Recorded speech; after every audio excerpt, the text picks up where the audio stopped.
சகரியாவின் புஸ்தகம் 14ஆம் அதிகாரம். இதோ கர்த்தருடைய நாள் வருகிறது. உன்னில் கொள்ளையானது உன் நடுவிலே பங்கிடப்படும். எருசலேமுக்கு விரோதமாக யுத்தம் பண்ண சகல ஜாதிகளையும் கூட்டுவேன். நகரம் பிடிக்கப்படும், வீடுகள் கொள்ளையாகும், ஸ்திரீகள் அவமானப்படுவார்கள். நகரத்தாரில் பாதி மனுஷர் சிறைப்பட்டு போவார்கள். மீதியான ஜனமோ நகரத்தை விட்டு அறுப்புண்டு போவதில்லை. கர்த்தர் புறப்பட்டு யுத்த நாளிலே போராடுவது போல் அந்த ஜாதிகளோடே போராடுவார். அந்நாளிலே அவருடைய பாதங்கள் கிழக்கே எருசலேமுக்கு எதிரே இருக்கிற ஒலிவ மலையின் மேல் நிற்கும். அப்பொழுது மகா பெரிய பள்ளத்தாக்கு உண்டாகும்படி ஒலிவ மலை தன் நடு மையத்திலே கிழக்கு மேற்காய் எதிராக பிளந்து போம்.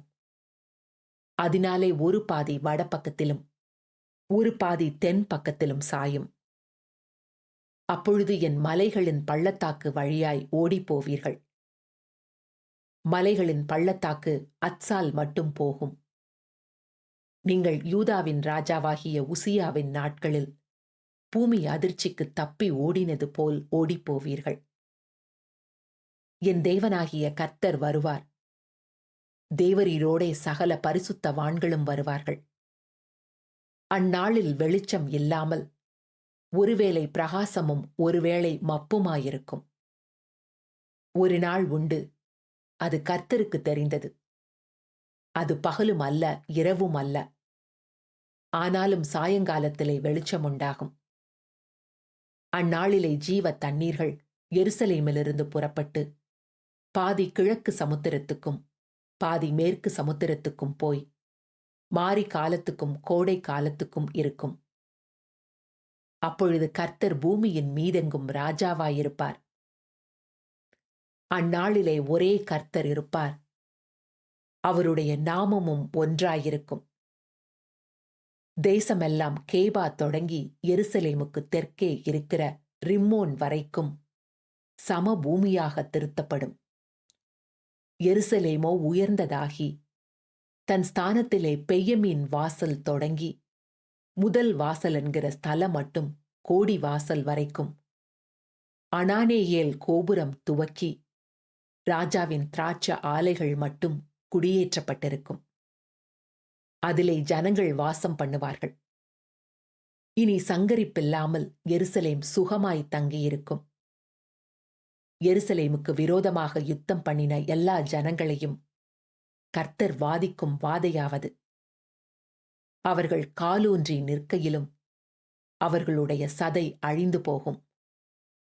அவர்கள் கண்கள் தங்கள் குழிகளிலே கெட்டுப்போகும். அவர்கள் நாவு அவர்கள் வாயிலே அழுகி போகும். அந்நாளிலே கர்த்தரால் பெரிய கலக்கம் அவர்களுக்குள் உண்டாகும். அவனவன் தன் தன் அயலானின் கையை பிடிப்பான். அவனவனுடைய கை அவனவன் அயலானுடைய கைக்கு விரோதமாக எழும்பும். யூதாவும் எருசலேமிலே யுத்தம் பண்ணும். அப்பொழுது சுற்றிலும் இருக்கிற சகல ஜாதிகளுடைய ஆஸ்தியாகிய பொன்னும் வெள்ளியும் வஸ்திரங்களும் மகா திரளாக கூட்டப்படும். அந்த பாளையங்களில் இருக்கும் குதிரைகள், கோவேறு கழுதைகள், ஒட்டகங்கள், கழுதைகள் முதலான எல்லா மிருக ஜீவன்களுக்கும் வரும் வாதையும் அந்த வாதையைப் போலவே இருக்கும்.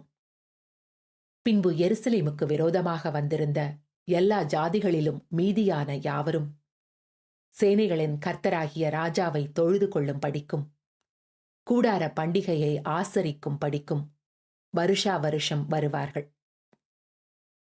அப்பொழுது பூமியின் வம்சங்களில் சேனைகளின் கர்த்தராகிய ராஜாவை தொழுது கொள்ள எருசலேமுக்கு வராதவர்கள் எவர்களோ அவர்கள் மேல் மழை வருஷிப்பதில்லை.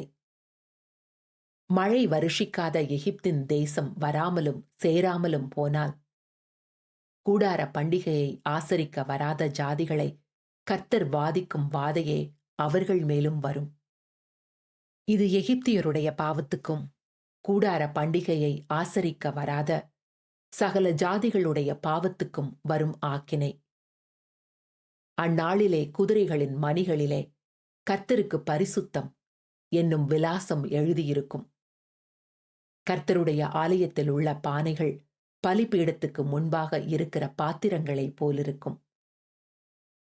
அப்பொழுது எருசலேமிலும் யூதாவிலும் உள்ள எல்லா பானைகளும் சேனைகளின் கர்த்தருக்கு பரிசுத்தமாயிருக்கும். பலியிடுகிற யாவரும் வந்து அவைகளில் எடுத்து அவைகளில் சமைப்பார்கள். அந்நாள் முதல் சேனைகளுடைய கர்த்தரின் ஆலயத்திலே யாதொரு கானானியனும் இருப்பதில்லை.